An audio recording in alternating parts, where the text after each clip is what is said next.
सी बुराइयां फैल रही है। दहेज का दलाल समाज में विनाश लीला मचाई हुए है।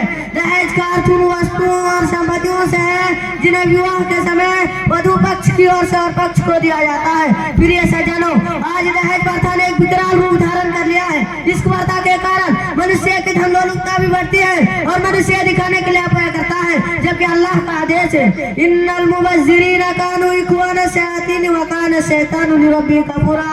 अपाय करने वाले शैतान के भाई है तथा शैतान अपने रब का अत्यधिक कृतज्ञ है।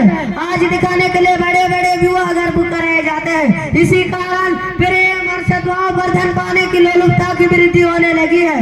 दहेज रूपी इन बेड़ियों के समक्ष लड़की की शिक्षा, सुंदरता, स्वभाव और आचरण कोई महत्व नहीं रखता। लोग दहेज के भूखे रहते हैं, जबकि नबी सल्लल्लाहु अलैहि वसल्लम ने आदेश दिया कि खैरुन निकाह अयसरू, सबसे अच्छा विवाह हुआ है जिसमें सरलता हो। आज चिंता का विषय यह है कि समाज में दहेज का विषाप समाप्त होने के बजाय अपना पैर फैलाता जा रहा है, जबकि इसे रोकने के लिए कठोर नियम है। सरकारी व गैर सरकारी संगठन अपना अपना कार्य कर रहे हैं, किंतु दहेज रूपी दाना को पैर फैलाने में किसको उत्तरदायी ठहराया जाए, विचार किया जाए तो हम पाते हैं कि इस समस्या के प्रसार में सभी किसी न किसी रूप से उत्तरदायी है। आज लोग कहते हैं कि बेटी को कैसे खाली हाथ भेजा जाए, कुछ तो होना चाहिए, कार, मोटरसाइकिल, स्कूटर आदि, जबकि इस्लाम में इसका कोई प्रमाण ही नहीं। नबी सल्लल्लाहु अलैहि वसल्लम ने भी अपनी पुत्रियों का विवाह किया, वह भी 4 पुत्रियों का, मगर दहेज नहीं दिया।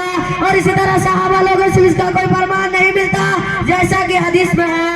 अब्दुर्रहमान बिन औफ रज़ियल्लाहु अन्हु का विवाह हुआ, नबी सल्लल्लाहु अलैहि वसल्लम को नहीं पता।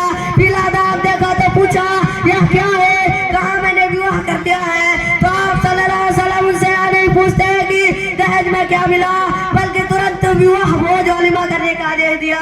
परंतु आज का मुसलमान जो अपने को रसूल सल्लल्लाहु अलैहि वसल्लम का नहीं कहता है, उसका हाल देखो।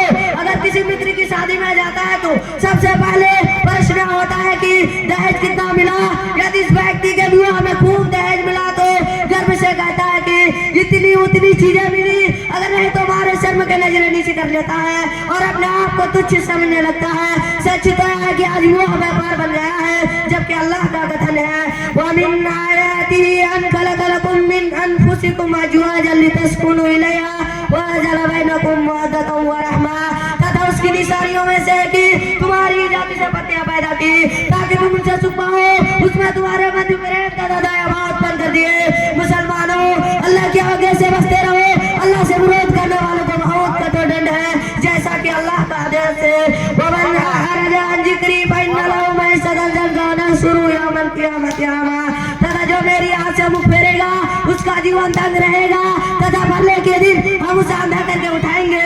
मेरे प्यारे मित्रों, वर्तमान काल में प्रत्येक दिन समाचार पत्रों में दहेज न लाने वाली बहुओं के साथ ससुराल में दुर्व्यवहार, अपमान जनक कृतियों के बारे में समाचार प्रकाशित होते रहते हैं कि दहेज के लोभियों ने दुल्हन को चूई जला दिया, जिसका दोष केवल यह था कि वह पति की इच्छा अनुसार अपने माता पिता से 1 लाख रुपए तथा एक बैग नहीं ला पाई थी। पति और घर वालों ने उसे जला डाला। मुसलमानों जागो, कब तक समाचारों को पढ़कर आत्महत्याओं को देखते रहोगे? इस कुप्रथा का अंत कर दो।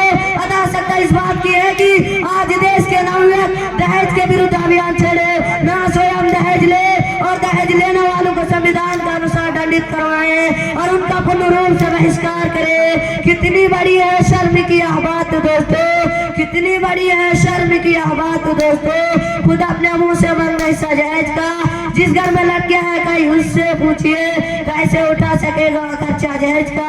अब अल्लाह से मांगना है कि अल्लाह ताला हमें दहेज जैसी कुप्रथा से बचाए, आमीन। व आखिरु दावाना अनिल हम्दुलिल्लाहि रब्बिल आलमीन। अस्सलामु अलैकुम व रहमतुल्लाहि व बरकातहू।